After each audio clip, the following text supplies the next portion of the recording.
आप सभी को नमस्कार। जैसा कि आप सभी को बताया, राजस्थान सरकार ने जितनी भी विश्वविद्यालय महाविद्यालय से संबंधित विद्यार्थी हैं जो स्नातक और स्नातकोत्तर का कोर्स कर रहे हैं, यानी कि यूजी और पीजी, ठीक है, उन सभी विद्यार्थियों को प्रमोट कर दिया है। ठीक है, अब समस्या ये आ रही है कि बहुत सारे विद्यार्थी कंफ्यूज हो रहे हैं कि बीएसटीसी विद्यार्थी हो गए, बीएड विद्यार्थी हो गए, ठीक है, मेडिकल से संबंधित जो विद्यार्थी हैं कंफ्यूज हो रहे हैं कि क्या हमें भी प्रमोट किया गया है। ठीक है, हम प्रमोट किए गए तो हमारे एग्जाम नहीं होंगे क्या, प्रमोट किए गए तो हमारे मार्क्स किस तरह से मिलेंगे हमें, इस तरह के सवाल उनके मन में आ रहे हैं। इस तरह का जो भी असमंजस की स्थिति है उनके मन में उत्पन्न हो रही है। सबसे पहली बात मैं आपको ये बताना चाहूंगा, 2-3 दिन ये आदेश अभी निकला है, 4 जुलाई को निकला है, 2-3 दिन आप रुकिए।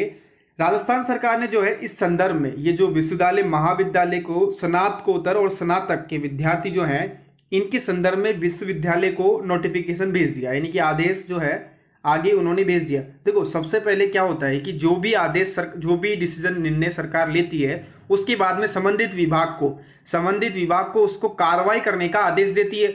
ऐसा नहीं है कि राजस्थान सरकार ने आज किसी बात को बोला और वो आज ही हो गया, ऐसा नहीं होता है। उसमें कुछ समय लगता है, अपडेट होने में कुछ समय लगता है।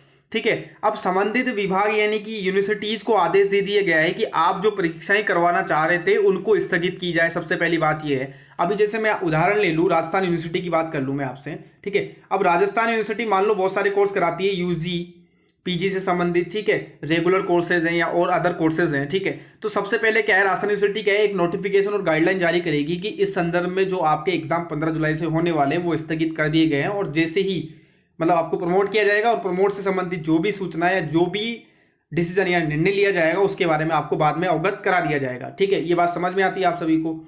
अब बात उठती है कि बहुत सारे स्टूडेंट्स के मन में ये सवाल हो रहा है कि हम किस तरह से प्रमोट होंगे। राजस्थान सरकार ने केवल इतना आदेश दिया है कि सभी विद्यार्थियों को प्रमोट किया जाएगा, परंतु जो गेंद है वो है भारत सरकार के पाले में उन्होंने डाल दी। आपने एक लाइन पढ़ी हो, भारत सरकार के मानव संसाधन विकास मंत्रालय यानी कि एमएचआरडी मिनिस्ट्री इस पर गाइडलाइन तैयार करेगी। एमएचआरडी और यूजीसी इस पर काम कर रही है। ठीक है, यूजीसी इस पर काम कर रही है कि किस तरह से छात्रों को प्रमोट किया जाएगा, क्योंकि कुछ समस्याएं इसमें आ रही है। थर्ड ईयर के जो विद्यार्थी हैं उनको प्रमोट करने में थोड़ी सी समस्या आ रही है कि थर्ड ईयर के विद्यार्थियों को अगर प्रमोट कर दिया जाए, यानी प्रमोट तो खैर आदेश तो आ चुका है, इसके गाइडलाइन किस तरह से तैयार की जाए ताकि अन्य विद्यार्थियों के साथ में इनजस्टिस ना हो, अन्याय ना हो। ठीक है, जो फेल हो रखे हैं विद्यार्थी उनके साथ को किस तरह से डील किया जाए, ये सब चीजें हैं। बाकी अब मैं आपको बता दूं, जो बीएसटीसी और मेडिकल स्टूडेंट्स है, मेडिकल स्टूडेंट्स का मैंने पता किया है कि मेडिकल के अभी एग्जाम्स है ही नहीं, वो फालतू में टेंशन ले रहे हैं। उनका एग्जाम शायद अक्टूबर नवंबर के आसपास होता है, अभी उनके एग्जाम नहीं है, सितंबर अक्टूबर के बाद होंगे। तो उस टाइम पे आपकी यूनिवर्सिटी आपको गाइडलाइन जारी कर देगी, वो आपकी यूनिवर्सिटी पे छोड़ दिया जाए। तो आप थोड़ा सा अपनी पढ़ाई जारी रखें। यहाँ पर यूनिवर्सिटी जो होगी आपको गाइड करेगी, आपकी यूनिवर्सिटी जो भी लगती है।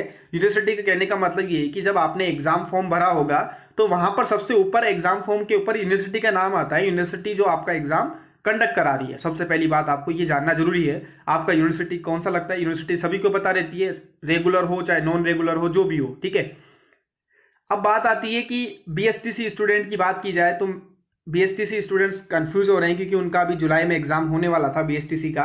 तो आप क्या करो, बीएसटीसी स्टूडेंट्स की अपना जो संबंधित यूनिवर्सिटी है, संबंधित यूनिवर्सिटी से कहने का मतलब कि आपकी यूनिवर्सिटी जो आपका एग्जाम कंडक्ट करा रही है उनकी वेबसाइट को आप रेगुलर 2-3 दिन तक रेगुलर देखते रहें। वो आपके लिए गाइडलाइन जारी करेगी आपसे और आपको बताएगी कि आपके एग्जाम होंगे या नहीं होंगे। बेसिकली राजस्थान सरकार ने तो गाइडलाइन जारी कर दी है कि जितने भी विद्यार्थी हैं उन सभी को प्रमोट किया जाए। अब 12th बाद में ही हायर सेकेंडरी में आ जाता है, हायर एजुकेशन में आता है। ठीक है, उच्च शिक्षा में आने लग जाता है। हालांकि ये प्रमाण पत्र है, बीएसटीसी एक स्कूल सर्टिफिकेट है। ठीक है, बट फिर भी जितने भी एग्जाम इस महीने में हो रहे हैं, जुलाई में हो रहे हैं, चाहे बीएड की बात की जाए, चाहे बीएसटीसी की बात की जाए, या टेक्निकल पॉलिटेक्निक बीटेक की बात की जाए, सभी विद्यार्थियों से संबंधित जो यूनिवर्सिटीज लगती है वो गाइडलाइन इसके संदर्भ में जारी करेगी। ठीक है, तो आप निश्चिंत रहें, चिंता मुक्त रहें कि आपको चिंता करने की जरूरत नहीं है कि आपका एग्जाम होगा या नहीं होगा। ठीक है, आप रेगुलर अपनी वेबसाइट को देखते रहे। दूसरी बात यह है कि बहुत सारे स्टूडेंट्स के मन में ये सवाल बार बार आ रहा है कि हमें किस तरह से प्रमोट किया जाएगा। तो अभी क्या है, इसके ऊपर भारत सरकार का जो मानव संसाधन विकास मंत्रालय है उसने पूरा ब्रीफ नहीं किया है, अभी कोई गाइडलाइन नहीं आई है। आप सोचो कि कोई गाइडलाइन इसके ऊपर नहीं आई है, ऑफिशियल गाइडलाइन कुछ भी नहीं आई है इसमें ना। ऑफिशियल अगर बात की जाए ऑफिशियल, तो ऑफिशियल गाइडलाइन नहीं आई है इसके ऊपर, तो आप निश्चिंत रहें। ठीक है, जैसे ही ऑफिशियल गाइडलाइन आएगी आपको पता लग जाएगा। दूसरी बात ये आती है कि कुछ संभावनाएं ऐसी हो सकती है कि जो आपके प्रीवियस ईयर में आपका जो सेकेंड ईयर है उसमें जो आपका परसेंटेज रहा है, जैसे मान लो आपका 65% है तो इसमें 5% प्लस करके आपका 70% मार्क्स दे दिया जाए, 10% करके दे दिया जाए, या फिर ऐसा हो कि थर्ड ईयर की मार्कशीट जो है आपके उसमें प्रमोट लिखा जाए डायरेक्ट और उसमें मार्क्स ही ना दिया जाए। ठीक है, तो कुछ भी जो भी क्राइटेरिया रहेगा वो आपके सामने आ जाएगा, आप निश्चिंत रहें, सभी पास होंगे, सभी स्टूडेंट्स प्रमोट होंगे और थर्ड ईयर की है उनकी भी डिग्री आएगी।